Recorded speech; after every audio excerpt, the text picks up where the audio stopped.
Assalamualaikum warahmatullahi wabarakatuh. Halo anak-anak, jumpa lagi dengan saya Ibu Bima pada mata pelajaran Bahasa Indonesia. Pada video kali ini Ibu akan membahas tentang teks deskripsi. Baik, sebelum memulai pelajaran, Ibu harap kalian sudah menyediakan alat tempurnya ya, berupa buku, pulpen, ataupun alat tulis lainnya untuk mencatat poin-poin penting dari materi yang akan Ibu berikan. Pada video kali ini, Ibu akan menjelaskan tentang teks deskripsi. Nah, sebelumnya ada yang sudah pernah mendengar apa yang dimaksud dengan teks deskripsi? Atau tanpa sengaja, sebenarnya kalian telah pernah mendeskripsikan sesuatu. Ibu kasih contoh, misalnya suatu hari kalian pergi berjalan-jalan di pasar, kemudian tiba-tiba dompet kalian hilang, entah itu karena terjatuh atau diambil orang. Nah, pada saat kalian kehilangan dompet kalian akan bertanya kepada seseorang bahwa kalian kehilangan dompet dan meminta bantuan kepada orang untuk mencari dompet kalian yang hilang. Pada saat kalian meminta tolong, orang yang diminta tolong akan bertanya seperti apa ciri-ciri dompet kalian. Pada saat kalian menjelaskan ciri-ciri dompet kalian yang hilang, pada saat itulah sebenarnya kalian telah mendeskripsikan sesuatu. Atau pada saat di kelas, tiba-tiba ada teman kalian yang bercerita bahwa dia pernah pergi ke suatu tempat wisata, misalnya Pantai Liang. Teman kalian pergi ke Pantai Liang, tiba-tiba dia menceritakan seperti apa keindahan Pantai Liang, mendeskripsikan apa-apa yang terdapat di Pantai Liang. Maka pada saat itu sebenarnya kalian telah mendengarkan teks deskripsi. Jadi sampai di sini apakah kalian sudah memiliki gambaran seperti apa teks deskripsi itu? Baik, kalau kalian sudah memiliki gambaran tentang teks deskripsi, Ibu akan menjelaskan pengertian teks deskripsi. Teks deskripsi berasal dari bahasa Latin, yaitu describere, perincian, penggambaran, atau pembeberan. Sedangkan menurut istilah, teks deskripsi adalah teks yang berisi penggambaran atau pelukisan suatu objek, tempat, peristiwa, senyata dan sekonkret mungkin sehingga pembaca atau pendengar dapat seolah-olah melihat, mendengar, atau merasakan sendiri objek yang kita deskripsikan.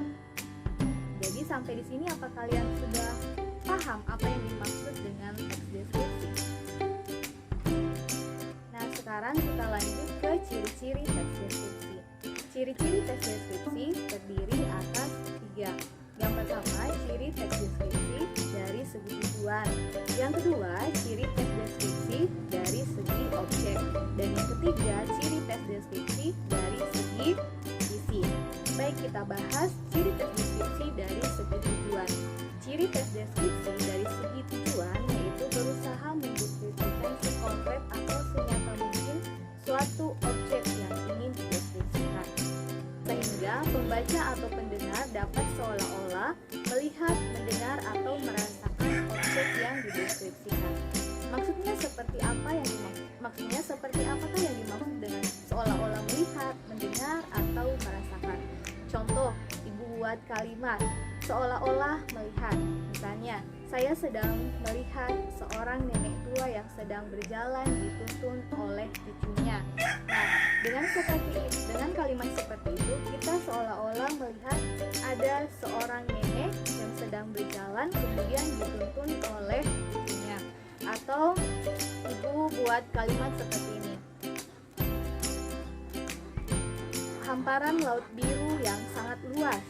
Maka seolah-olah kita melihat adanya laut biru yang sangat luas. Kemudian contoh seolah-olah mendengar. Misalnya, debur ombak terdengar berirama. Maka itu adalah contoh seolah-olah mendengar. Dengan kalimat seperti itu, pembaca atau pendengar kita dapat membayangkan bahwa ada sebuah debur ombak yang terdengar berirama.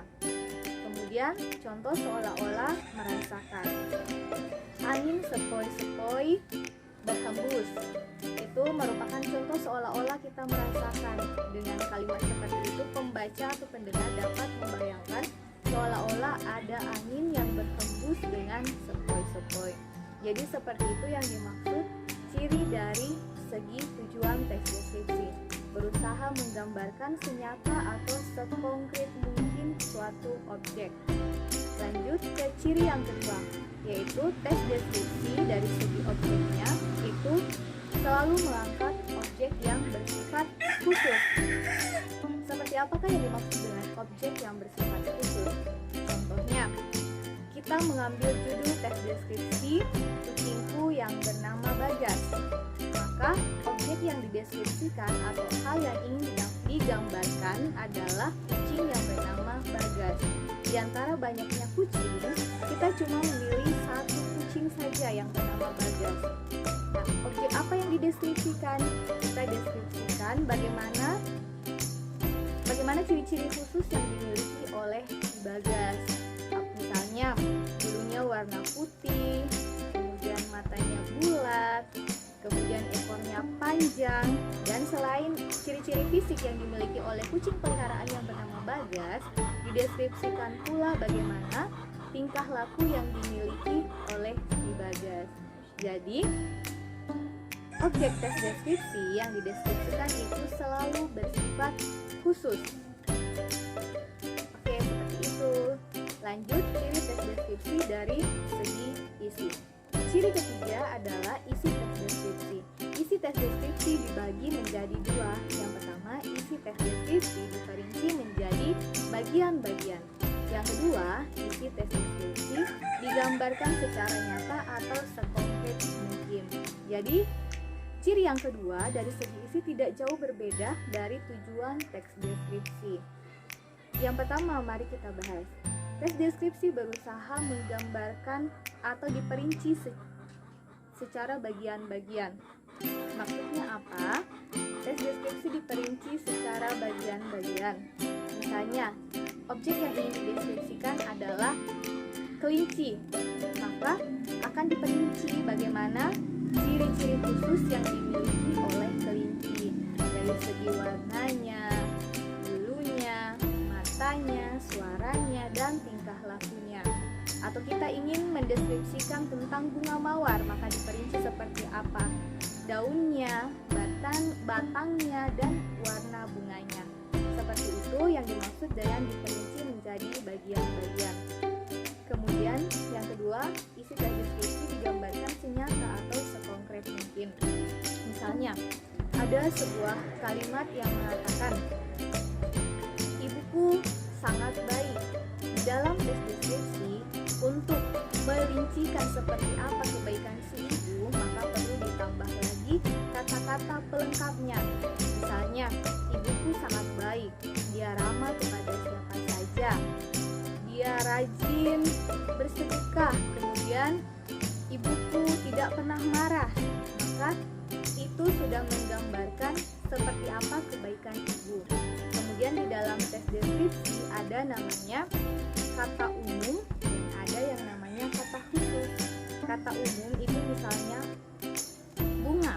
Kata khususnya adalah mawar, melati, atau kamboja. Kemudian kata umumnya contohnya warna. Maka kata khususnya adalah merah, putih, hitam. Jadi di dalam teks deskripsi, isi teks deskripsi itu berusaha digambarkan senyata atau sekonkret mungkin. Misalnya ada kalimat yang mengatakan, saya menyukai bunga. Nah, dalam teks deskripsi, ketika seseorang mengatakan saya menyukai bunga, maka itu belum terlalu jelas bunga apa yang disukai oleh orang ini. Maka harus dijelaskan lagi, saya menyukai bunga melati misalnya. Jadi harus jelas bunga apa yang disukai, kemudian warnanya apa, dan seterusnya. Lanjut kita bahas ke struktur dari teks deskripsi. Struktur teks deskripsi ada 3. Yang pertama, identifikasi. Yang kedua, deskripsi bagian. Dan yang ketiga adalah penutup. Mari kita bahas masing-masing dari ketiga struktur ini. Yang pertama, identifikasi. Identifikasi berisi penentuan identitas seseorang, benda, atau objek yang ingin dideskripsikan. Biasanya berisi nama, alamat, ataupun sejarah dari suatu objek yang dideskripsikan. Yang kedua, deskripsi bagian. Deskripsi bagian merupakan penggambaran atau penjelasan tentang suatu objek atau topik yang terdapat di dalam teks yang dideskripsikan. Yang ketiga, penutup.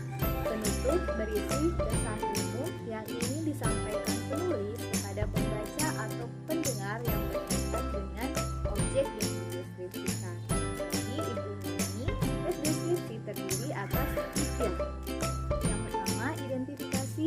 Yang kedua, deskripsi bagian. Dan yang ketiga adalah penutup.